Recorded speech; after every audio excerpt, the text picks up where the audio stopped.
Did anyone ever tell you the brutal truth about life after 80? Crossing into your 80s brings a quiet shift that few people talk about. Not the surface level stuff like birthdays or slower mornings, but the deeper, often unspoken changes. It's a time filled with both wisdom and loss, presence and distance, deep peace and sometimes deep loneliness. And if you're not prepared for some of those shifts, they can catch you off guard, leaving you wondering, why didn't someone tell me? In this video, we're walking through 5 brutal realities of life after 80. Not to scare you, not to depress you, but to offer clarity, because when you see these things coming, you're no longer at their mercy. You can prepare for them, and you can meet them with strength instead of surprise. We'll talk about the shrinking circles, the body that doesn't bounce back the way it used to, the creeping dependence that feels uncomfortable, even when it's necessary, the quiet way society starts to overlook you, and that strange ache that shows up when old regrets meet too much time and too little purpose. Stay with us until the end, because while some of these truths may feel heavy, they also open the door to something powerful: acceptance, resilience, and a chance to shape the final stretch of life with the kind of dignity no one else gets to define but you. Let's talk about what really happens after 80 and how you can walk through it with open eyes, steady hands, and your head held high. Number 1, a social circle that quietly disappears. One of the first realities that hits after 80 isn't physical, it's relational. The people who once filled your world begin to fade, often without warning. Friends pass, neighbors move, siblings grow quiet. Even longtime companions who once called every week start calling every few months. It's not personal, it's just time, but it leaves a space that can feel hollow. No matter how strong or independent you are, you wake up one morning and realize the phone doesn't ring like it used to. The invitations slow down. The family visits grow shorter, more rushed.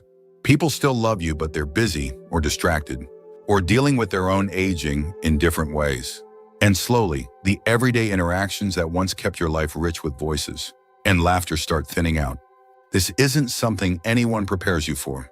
In your 60s and even 70s, most people are still around. There's energy, movement, check-ins. But after 80, there's a shift. You begin to outlive people. You begin to outpace conversations. And that shift is quiet. So quiet that at first you might not even notice it's happened. I knew a man named Walter, 84, who used to go to the same coffee shop every morning for years. The staff knew his order. His friends met him there without texting first. It was a rhythm, but over time, those friends stopped coming. Some passed, some moved, and others just stopped driving. One day, Walter told me, "It's strange to walk into a place where everyone used to know your name, and now you're just the man in the corner booth." The pain of that kind of loneliness isn't always loud. It doesn't always come with tears or visible grief. Sometimes it's just a long silence after dinner, or a walk that feels a little too quiet. It's realizing that the list of people who really know you is getting shorter, and you can't stop it. But knowing this reality means you can do something about it. You can open new doors even when others have closed. You can stay connected on your terms, whether through a church group, a weekly lunch, a phone call you initiate, or even a letter. Because after 80, connection doesn't come to you the way it once did. You have to go get it, and that takes courage. But you've made it this far. You already have that courage in you. Number 2, a body that stops bouncing back. By the time you reach 80, your body doesn't whisper, it speaks clearly.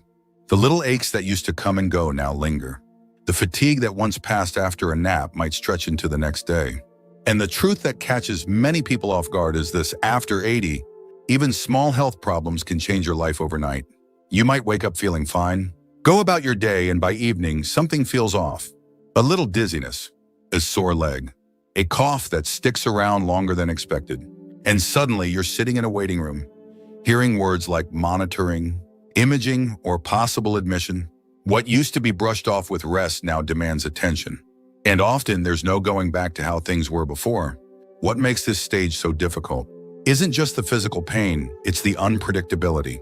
You can do everything right, eat well, move gently, get your sleep, and still feel like your body is one step ahead of you, making decisions you didn't agree to. A misstep on the stairs can lead to weeks of recovery. A stomach bug can drain you for days. And even when you recover, things don't always return to normal. Your balance might feel off. Your breathing might take more effort. The bounce back isn't what it used to be. I once met a woman named Gloria, 81, who was sharp, active, and proud of her independence. She loved tending her backyard garden, walking the neighborhood, staying engaged with her book club. But after a minor fall while trimming a rose bush, everything changed. It wasn't the injury, it was the aftermath. Weeks of rest turned into months of reduced strength. Her confidence slipped. "I thought I was just taking a break," she said, "but my body treated it like a full stop." That's the part no one tells you. At 80, rest is not always restorative in the same way. It can turn into decline if you're not careful. And sometimes, even when you're careful, your body decides to slow down anyway. You realize you're not bouncing back, you're adapting forward. But here's the strength in knowing this. You start honoring your energy more wisely. You learn to pace yourself, not out of fear, but out of respect for what your body has carried you through. You treat health not as a guarantee, but as a daily practice, a sacred one. And when you do that, even if the bounce is gone, your footing becomes steadier. You walk slower, but more aware. You rest longer, but more intentionally. And you begin to see that even a slower body can still carry a strong spirit. If you're still watching this video and finding these insights valuable, please comment number 2 below to let me know you're here. And if you haven't subscribed yet, I recommend you subscribe and turn on the bell so you don't miss any videos. Your support helps us continue creating good content to inform and inspire you. Now let's move forward. Number 3, a growing need for help no matter how independent you are. One of the hardest pills to swallow after 80 is this. You start needing help for things you used to do without thinking. It doesn't happen all at once. It creeps in quietly, subtly until one day you notice. You're avoiding the high cabinets. You're holding onto the railing just a little tighter. You're hesitating before getting behind the wheel on a rainy day. And even though part of you still feels capable, another part knows some things aren't as easy anymore. What makes this reality difficult isn't just the physical shift, it's the emotional one. For those who've lived decades taking care of others, the thought of becoming the one who needs help can feel deeply uncomfortable. You may start feeling like a burden, or you may begin hiding what you can't do, skipping the grocery trip, not telling your kids you tripped, trying to fix the light bulb on your own, even though your shoulder's been hurting for weeks. The desire to stay independent doesn't go away. If anything, it grows stronger. But the truth is, independence after 80 looks different than it did at 60. It's not about doing everything alone. It's about knowing when to ask for help and being brave enough to accept it. I knew a man named Eugene, 85, who prided himself on doing everything himself. He had lived through war, raised 4 kids, built his own shed out back with nothing but spare wood and determination. But one winter, he slipped on his icy driveway. No broken bones, just bruised pride. He didn't tell anyone, but his daughter noticed something was different. She started showing up once a week to bring groceries and stay for coffee. At first, Eugene resisted. "I'm fine," he'd say. But over time, that coffee became a ritual. And eventually, he admitted something that surprised even him. It's nice, not having to carry everything alone. That's the shift. It's not weakness, it's wisdom. Knowing that accepting help isn't a loss of independence, it's a way of protecting it. Because when you allow someone to help you climb the stairs, or drive you to the doctor, or carry that heavy bag, you're actually giving yourself more years of doing what matters most. And not all help has to come from people. It can be a grab bar in the shower, a stool in the kitchen, a reminder on the fridge. These little supports don't take away your dignity. They preserve it. After 80, the bravest thing you can say might just be, "I could use a hand." Because the older you get, the more strength you show by choosing safety over pride, peace over struggle, and connection over isolation. Number 4, a presence the world starts to overlook. One of the more painful realities of life after 80 isn't about your body or your memory, it's about your presence. Slowly, you begin to feel invisible. Not to the people who love you, maybe, but to the world at large. The cashier looks past you to the person behind you. The doctor talks to your adult child instead of you. The server at the restaurant assumes you can't hear, or think, or decide for yourself. It's subtle at first, then it becomes more frequent. And even if you try to brush it off, it lands somewhere deep. Because no matter how old we are, we still want to be seen.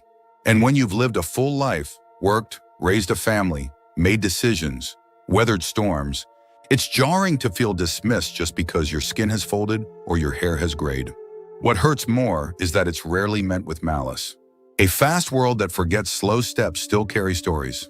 A society obsessed with youth that forgets the strength it took to reach this age. And unless you speak up, you risk shrinking. Not because you've lost your voice, but because others stopped listening. I remember a woman named Irene, 86, who volunteered at a local museum. One day, a visitor asked the staff a question she could have answered in her sleep. After all, she'd lived through that very decade of history, but the question skipped right over her. When I asked her how she felt, she just smiled and said, "I'm used to it."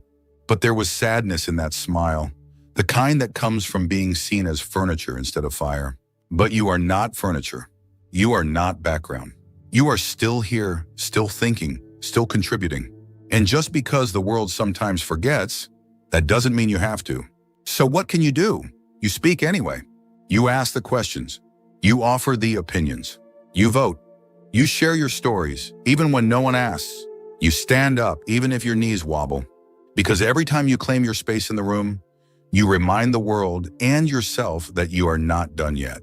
You are not invisible. You are a living library, a witness to time, a voice that still matters. And you don't have to shout to be heard.